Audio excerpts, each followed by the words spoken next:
Hello, primary families. Just wanting to say hi, do my end of the month video. As you probably noticed, as a primary presidency and primary music leaders, we are doing videos each month to just help your at-home study. So Sister Johnson is sharing a music video each month where she teaches a primary song. And it's just such a great way to bring the primary songbook teaching into your home and your family.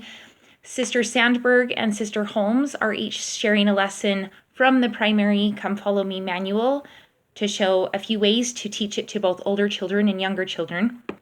And then I'm doing the last video of the month as a way of helping families to just know about different resources, different ways of teaching, and hopefully all of them together as a package will be able to help you and your family. I know that that the other counselors and Sister Johnson's, our primary music leader, have just been a great blessing for our family as well. So I'm there with you all.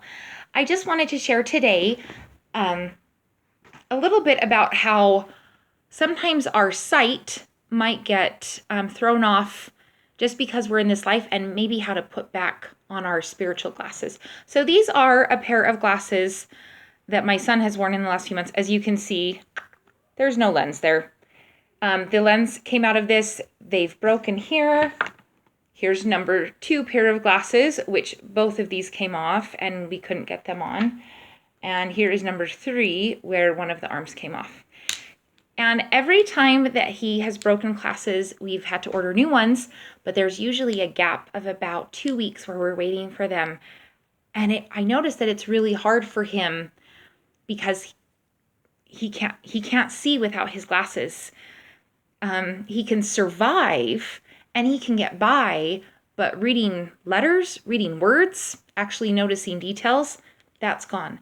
And I think that happens a lot to us with our spiritual glasses, is that they might get taken off or just bumped because we are going through day-to-day life and work and trials and challenges, and they get bumped off in some way, and we can still get by. We can still do the stuff to survive, but we may not be thriving as much as if we had our spiritual glasses on to keep our sights on where we're headed eternally.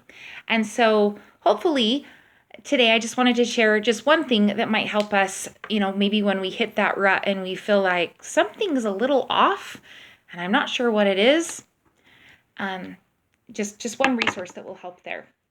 So as we're going through Come Follow Me, we might have certain weeks that are just awesome and we're on fire and we're studying, and then we might hit a little bit of a rut and feel like this isn't clicking. One of the resources in the Come Follow Me manuals, it is a section right at the front before the weeks, before the schedule, and they're these intro pages, and it's really easy to just skip over them and get into the meat of the weeks, because that's where we want to be, right? That's the reading assignments and the activities. Well, these little pages at the beginning kind of help explain where we're going, and also just what is the goal of all this. Even within this first part, it just says conversion is our goal. It says the aim of all gospel learning and teaching is to deepen our conversion to Jesus Christ and help us become more like him. So right there sets it off in the intro. But then it also, I think, has some great ways for us as families to realize that even though there are suggestions and a weekly outline, this part, don't feel bound by the schedule or compelled to read every verse. The schedule is simply a guide to help you pace yourself. I love that. If we try to read every verse in here with our 4-year-olds, we might notice some problems. So this is just an outline for individuals and families. Maybe as a parent, you're reading it all, but then you're selecting ones prayerfully that you feel like fit your family. I think there's also this page I wanted to show, and it says ideas to improve your family scripture study. And just look at this. I know it's not coming through clearly, but all of these are different ideas to help us. And you don't have to use them all at once. You can pick maybe one per week, or, just kind of figure out what works for your family. You might find one that works great and you stick with it and repeat it a lot. So I just wanted to point out that those pages right at the beginning of the book are there to help us, and they're just another resource, and they actually point us to other resources as well. Especially during COVID, it's really easy to feel like we're doing this alone. And I just want to reach out to all of our primary families and let you know that you're not alone. We're all doing this. We're all learning and growing. And as we reach out to each other, as we use these resources and we rely on the Spirit, there is a lot of growth that can happen within our families and with our homes.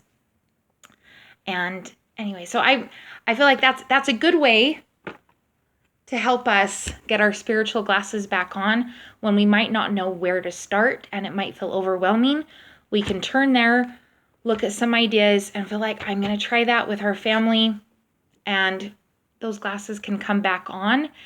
And instead of just surviving, we start seeing clearly where we're headed and what we're doing. So hopefully that helps. and what I'm trying to say makes sense. We sure love the primary families in our ward and your children, and are so grateful that even during COVID, we've been able to come by and see some of you. And we're looking forward to hopefully seeing you more and more as 2021 continues. We love you all. Bye-bye.